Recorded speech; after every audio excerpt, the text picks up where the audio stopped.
Ya, assalamualaikum warahmatullahi wabarakatuh. Uh, Good morning, good afternoon, good evening, guys. Okay, in this video, I would like to share about the materials related to part of speech and also language units. Okay, so what is part of speech ya? Jadi part of speech itu adalah the basic form in English is the word. Jadi part of speech itu kalau kita mau mengatakan itu adalah jenis-jenis kata ya, jenis-jenis kata kalau dalam bahasa Indonesia. Tapi kalau mau dikatakan itu juga sebenarnya kurang pas juga, tapi itulah yang paling mendekati ya.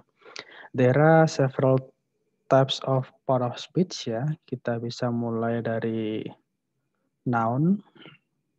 Apa itu noun? Noun adalah the name of a person, place, thing, or idea ya. Jadi dia adalah nama dari suatu orang, kemudian tempat, ya, sesuatu atau ide ya. Jadi itu adalah thing atau kalau dalam bahasa Indonesia sebut kata benda ya. Contohnya adalah Daniel. Daniel ini meskipun dia orang tapi dia adalah kata benda ya. London, table, dog, teacher, city, and also happiness. Happiness ini kebahagiaan. Dia tidak nampak tetapi dia juga disebut sebagai kata benda ya. Jadi happiness juga kata benda. For example here, Mary uses pen and paper to write letters ya. Mary ini adalah kata benda, pen juga kata benda, paper juga kata benda, letters juga kata benda ya. Jadi there are several nouns in the sentences. In the sentence ya, ada Mary, ada pen, paper, and also letters. Kemudian adalah pronoun. Pronoun itu kalau dalam bahasa Indonesia disebut juga sebagai kata ganti ya. Ini digunakan to avoid repetition, untuk menghindari pengulangan. Misalnya di situ ada Jono, kalimat kedua Jono, Jono, maka Jono bisa diganti dengan he atau him ya. Example of pronoun ada Dewi Ayu, she, it ya, him, her, and etc. Macam-macam. For example adalah I want her to dance with me. I ini adalah pronouns, her juga pronoun, kemudian me juga pronoun ya. Jadi pronoun ini adalah kata ganti, isinya adalah Dewi Ayu, she, he, it, us, them, him, her, dan masih banyak lainnya ya. Nanti bisa digali di Google. Kemudian ada adjektif ya. Adjektif itu kalau dalam bahasa Indonesia disebut sebagai kata sifat. Kata sifat, biasanya dia itu mensifati kata benda. Misalkan big, big book, buku yang besar. Happy, happy girl, ya, gadis yang senang. Green, warna itu juga adjektif. Ya, jadi ini adalah young, muda. Fun, crazy, and etc. itu adalah bentuk adjektif. For example, the little girl had a pink hat. Ada little, di sini dia modify girl, kemudian pink, dia modify hat ya. Modify itu memberikan informasi yang lebih terhadap suatu kata benda ya. The girl boleh enggak? Boleh saja sebenarnya, tapi dengan diberikan little, maka di sini ada informasi tambahan bahwa gadis itu adalah little, begitu ya. Pink juga begitu, hat itu adalah topi, kemudian dikasih pink maka menjadi pink hat. Topi yang berwarna pink begitu. Adverbs itu adalah kata keterangan, biasanya itu diberikan cirinya adalah ada le-nya di belakang ya. Ada kata adjektif diberi le, maka dia menjadi adverb. Slowly, slow itu adalah kata sifat ditambah le menjadi kata keterangan. Quietly, quiet itu adalah kata sifat ditambah le menjadi keterangan. Very ini juga kata keterangan. Always. Nah, keterangan. Tomorrow ini juga keterangan waktu. Yesterday ini keterangan waktu. Slowly itu memiliki makna dengan ya. Slowly itu dengan lambatnya. Quietly itu dengan diam. Nah, I ate my lunch quickly. Kemarin saya makan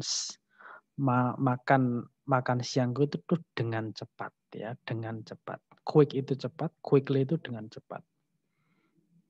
Kemudian preposition. Preposition itu adalah kata depan. Kalau di dalam bahasa Indonesia ada at, on, in, from, with, near, about, under, above, behind,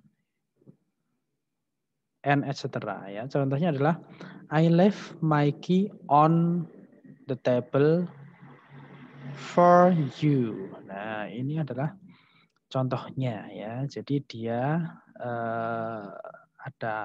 ini adalah kata depan. Verb itu adalah kata kerja. Saya kira cukup mudah ya. Go, speak, eat, drink, swim itu yang mesti disebut itu ya. Eat, swim, drink, swim, walk, read, write. Nah, mesti itu ya. Dan masih banyak yang lainnya ya. Ini adalah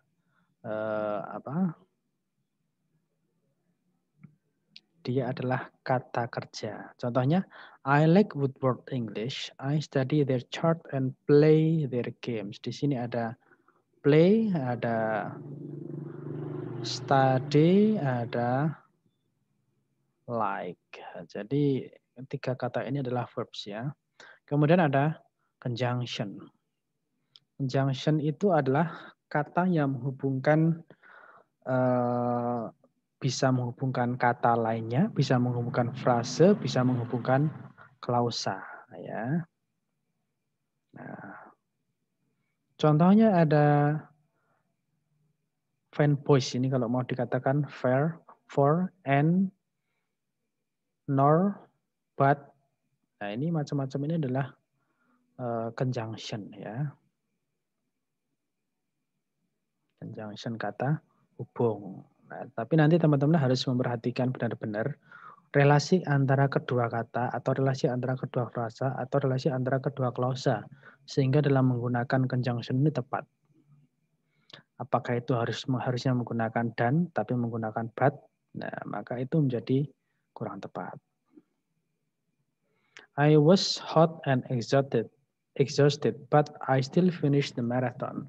Saya itu panasan dan juga exhausted itu kekesalan, tetapi saya masih menyelesaikan lari maraton itu. Nah, interjection ini munculnya belakangan ya. Akhir-akhir ini baru muncul interjection sekitar beberapa tahun terakhir ya.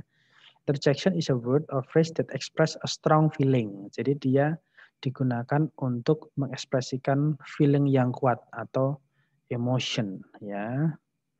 Biasanya interjection itu ditandai adanya tanda pentung. Nah, misalkan begini, ouch, wow, great help, dan sebagainya, dan sebagainya. Ada tanda pentungnya, itu adalah interjection. Ya, misalkan, wow, rumahmu besar sekali. Ya, waduh, sikilku tidak. Nah, itu adalah contoh-contoh interjection. Jadi dia ada semacam tanda pentungnya begitu. Oke ya.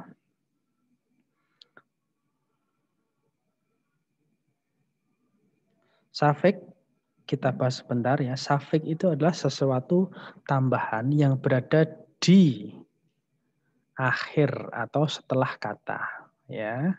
Suffix. Contohnya di sini ada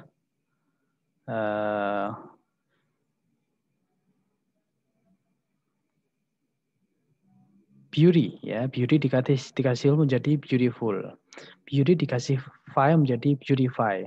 Beauty itu adalah noun, ketika ditambah full menjadi adjective. Beauty itu adalah noun, tapi ditambah ify menjadi verb begitu. Jadi dia suffix ini mostly dia merubah kelas kata. Ini kalau dijelaskan panjang sekali. Nanti ada satu meeting sendiri kalau dijelaskan. Silahkan teman-teman baca sendiri ya. Jadi suffix itu adalah tambahan yang berada di akhir suatu kata. Biasanya mostly dia mengubah kelas kata. Dari verb menjadi adjective, verb menjadi noun, noun menjadi adjective, noun menjadi verb. Word order nanti dibaca sendiri ya. Kemudian language units. Nah, language units itu ada terdiri dari paling bawah itu adalah word. Word itu adalah kata ya. Jadi contohnya adalah yang tadi atas tadi banyak sekali ya. Di sini adalah Mary brought an apple juice for her mother. Di sini ada 8 kata. Apa kita hitung ya. 1, 2, 3, 4, 5, 6, 7, 8. Yes, di sini ada 8 kata. Jadi dalam tataran di sini dalam tataran suatu kalimat kata itu menjadi elemen yang paling kecil ya. Ini kalau bahasa Inggris. Kalau morfologi beda lagi nanti, tapi tidak usah bahas itu ya. Kita bahas language ini saja. Paling kecil adalah word. Kemudian ada phrases.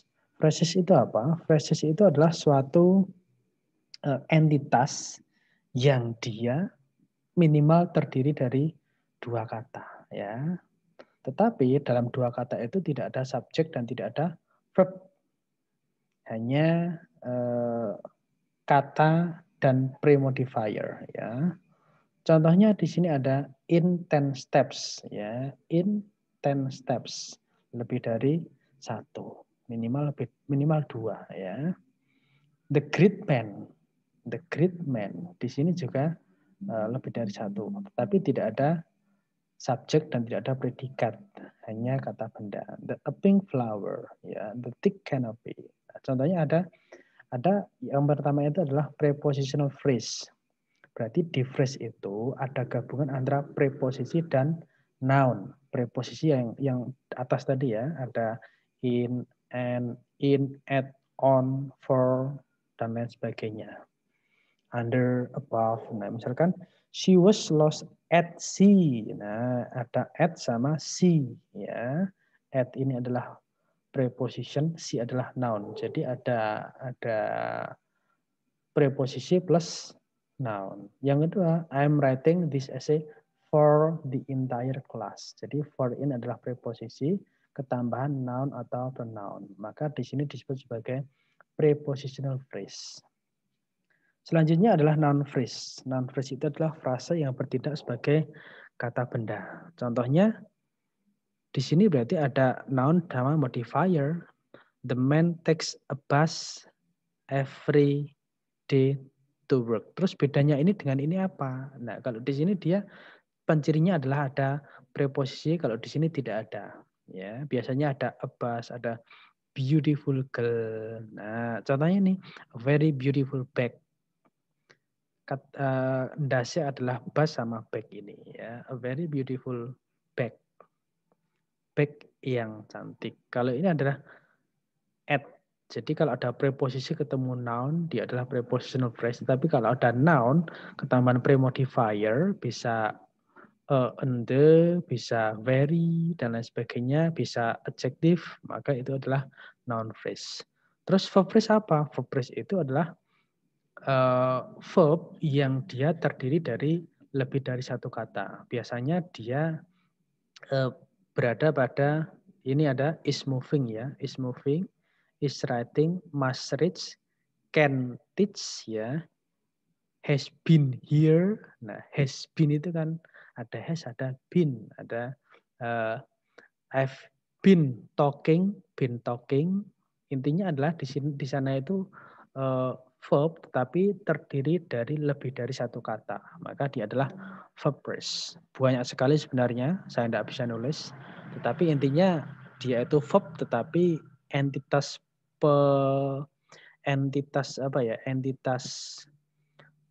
pembuatnya, pembentuknya itu lebih dari 1 kata. Biasanya kan hanya I read the book, she swim in the swimming pool, swim, read, walk. Nah, tapi ada is walking, has been walking. Itu adalah verb phrase ya. Jadi phrase itu suatu entitas yang terdiri dari lebih dari 1 kata, minimal 2 kata ya. Kemudian clauses. Clauses itu a group of word, kumpulan kata yang terdiri dari subjek dan predikat. Nah, ini materinya banyak sekali ya. Ini sebenarnya kalau dibahas itu lebih dari 2 pertemuan. Lebih dari 2 pertemuan lah ya. Tapi ya wis lah kita bahas saja ya. Jadi clauses dia a group of word yang di dalamnya itu ada subjek, ada predicate. Ada subjek, ada predikatnya, tetapi belum dianggap sebagai suatu kalimat. Nah, tetapi ada juga klausa itu yang bisa berdiri sendiri ya. Contohnya begini, independence clause itu adalah suatu klausa yang bisa berdiri sendiri. Diingat-ingat saja ya apa saya sampaikan. Dia cirinya adalah dihubungkan oleh conjunction fanboys. Ingat-ingat fanboys. Apa itu? For, and, nor, but, or, yet, so. Jadi kalau ada dua klausa yang dihubungkan oleh fanboys tersebut, maka keduanya adalah independent clause. Ya, itu cirinya. Tidak usah dilogika. Nanti kalau kamu logika, kamu akan menemukan pertentangan di dalamnya dengan dependent clause. Bedanya dengan dependent clause adalah dia suatu klausa yang dia itu tidak bisa berdiri sendiri, ya. Maka dia membutuhkan klausa lainnya. Misalkan begini, he does not like eating pizza with cheese, although cheese is his favorite food. Nah, mana di antara kedua ini yang merupakan dependent clause adalah dia yang gandeng dengan conjunction. Maka cheese is his favorite food adalah dependent clause-nya. Ada lagi, she went to the kitchen after she washed her hair. Maka yang menjadi dependent clause adalah setelah after ini ya. She washed her hair ini adalah dependent clause. Klausa yang membutuhkan klausa lainnya. Nah, ini adalah selain dari fanboys. Jadi kalau ada klausa yang dia hubungan oleh conjunction selain fanboys, maka yang ketempelan conjunction-nya adalah dependent clause atau klausa yang dependent ya. Everyone is happy because the test is cancelled ya. Ini kayak kamu aja ya. Semuanya senang karena tesnya dibatalkan. Nah, jadi mana yang merupakan dependent clause? Yang ini ya, yang setelah because ini. Yang because the test is cancelled adalah the test is cancelled adalah dependent clause karena dia gandeng dengan because. Kemudian sentence adalah suatu gabungan kata yang minimal terdiri dari satu subjek, satu predikat. Kecuali kata atau kalimat perintah. Di sana ada titik, ada question, ada tanda pendung. Ya, jadi nek ono titik berarti urung kalimat. Sebenarnya begitu ya. Contohnya ini. I like my work because I have the freedom to make my own decision. Titik. Ini adalah kalimat ya. Subjeknya mana? I. Verbnya mana? Like. Ada because, maka I have ini adalah dependent clause. Subjeknya mana? I. Verbnya mana? Have. Open the door. Tidak ada subjeknya, langsung open, maka karena dia ada tanda pendungnya, maka dia adalah kalimat perintah. Maka ini sah-sah saja, boleh ya. Yang selanjutnya ada tanda tanya. Do you bring your new coat? Ya, subjeknya adalah you, verbnya adalah bring. Maka dia juga kalimat tanya ya. Ini kalimat positif, kalimat perintah, kalimat tanya.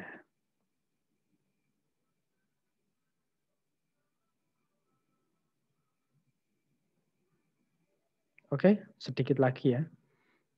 Chapter 3, we are talking about noun. As I told you before, that noun here is in Indonesia it is called as kata benda. Ya, noun here can be divided into the first is singular, the second one is plural. Ya, singular itu single atau satu.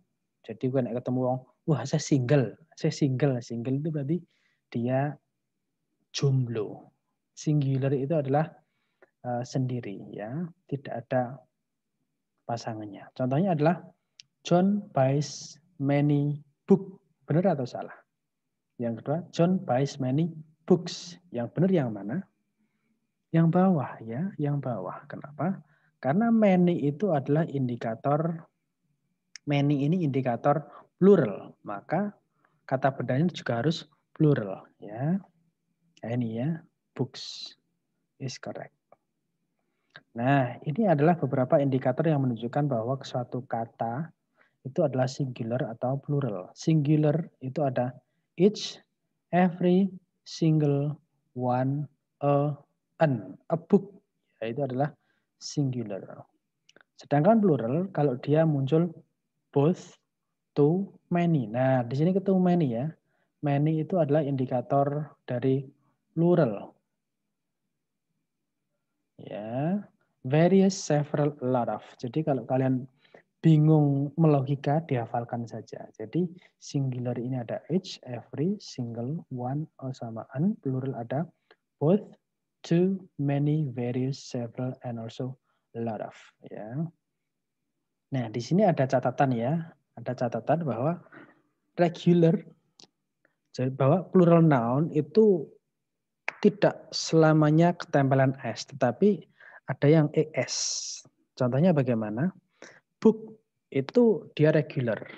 Kalau regular maka tinggal dikasih s. Tetapi ketika dia irregular maka dia harus ketambahan es atau dia ada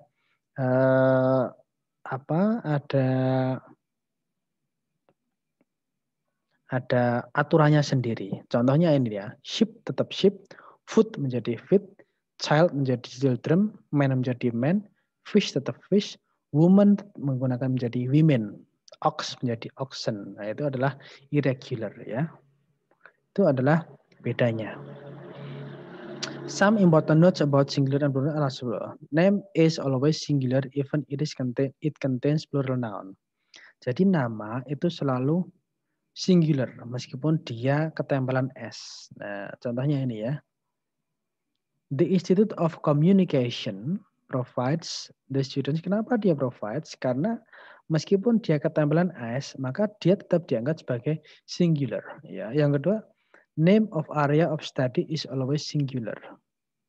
Jadi prodi itu tetap dianggap singular meskipun dia ada s-nya ya. Many students say that mathematics is difficult. Jadi di sini diketahui bahwa nama itu selalu singular, tunggal. Kemudian prodi itu juga tunggal. Oke, itu saja yang belum saya bahas lebih lanjut tadi ada pada ini ya word order, nanti silahkan dibaca sendiri.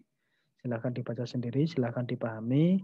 Kalau ada pertanyaan silahkan dituliskan di grup Edmodo atau grup WA. Sekian yang bisa saya sampaikan pada pertemuan kali ini. Nanti latihannya silahkan dikerjakan dan dikumpulkan. Terima kasih.